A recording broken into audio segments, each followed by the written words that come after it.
नमस्कार साथियों, मैं रेलवे के साथियों से कुछ कहना चाहता हूं कि रेलवे का निजीकरण तेज़ी से होता जा रहा है और रेलवे में बड़ी स्ट्रांग यूनियन भी है।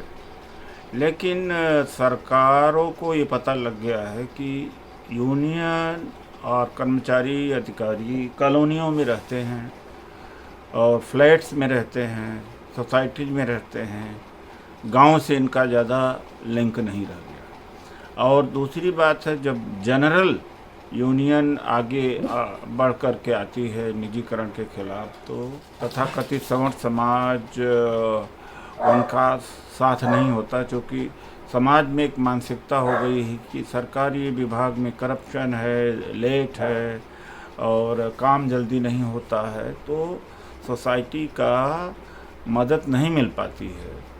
और याद करें कि 97 में जब हमने परिसंघ बनाया था, SC/ST परिसंघ, तो रेलवे कर्मचारियों का बड़ा सहयोग रहा।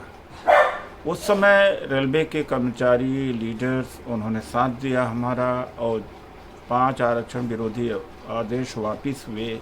कारण यह था कि परिसंघ केवल कर्मचारी अधिकारियों का नहीं रह गया था, न केवल एक डिपार्टमेंट के SC/ST एसोसिएशन का रह गया था, बल्कि कॉमन आम आदमी से हमने जोड़ा था। गांव के लोग भी जुड़ गए थे, देहात के भी, कॉलोनीज के लोग भी जुड़ गए थे, जो एम्प्लॉयज नहीं हैं वो भी, सोशल पॉलिटिकल एक्टिविस्ट जुड़ गए। तो उससे समाज को वो मुद्दा टच कर गया, छू गया।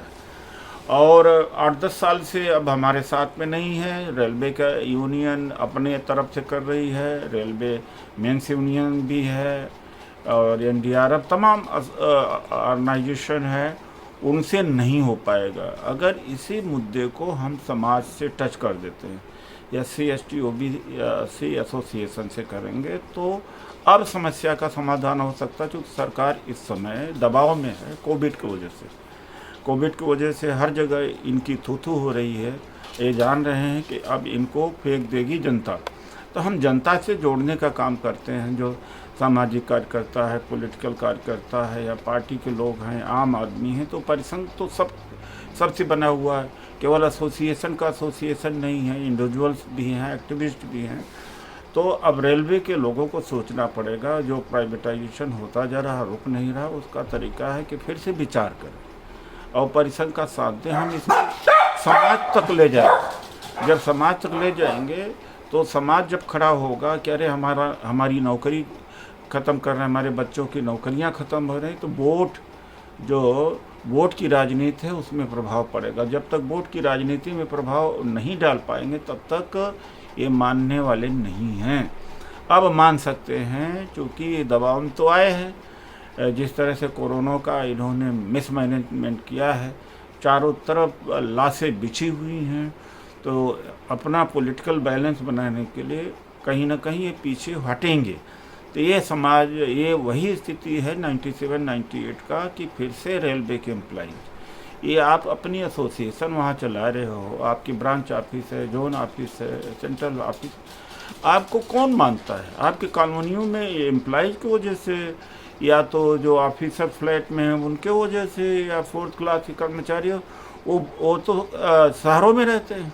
इसको तो कॉलोनी में और गांव में हर जगह फैलाना पड़ेगा। यही कमजोरी रही है।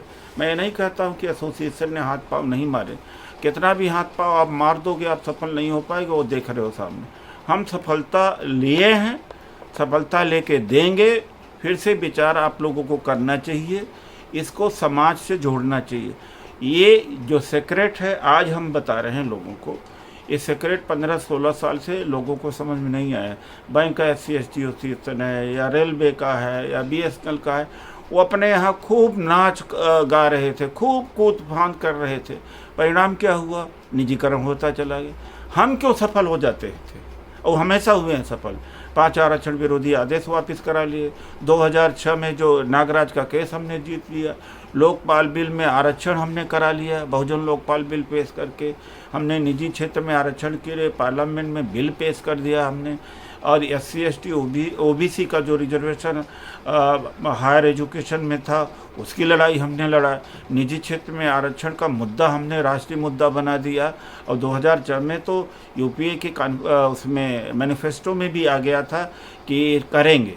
तो ये SC ST एसोसिएशन चाहे जिस विभाग में है वो अपनी लिमिटेशन को समझना चाहिए, फिर से सोचे विचार करें। हम गांव तक इस मुद्दे को ले जाने के लिए तैयार हैं। जब तक गांव गली कूचा आम समाज नहीं इन मुद्दों से जुड़ेगा, रेलवे का प्राइवेटाइजेशन रुक नहीं पाएगा। धन्यवाद।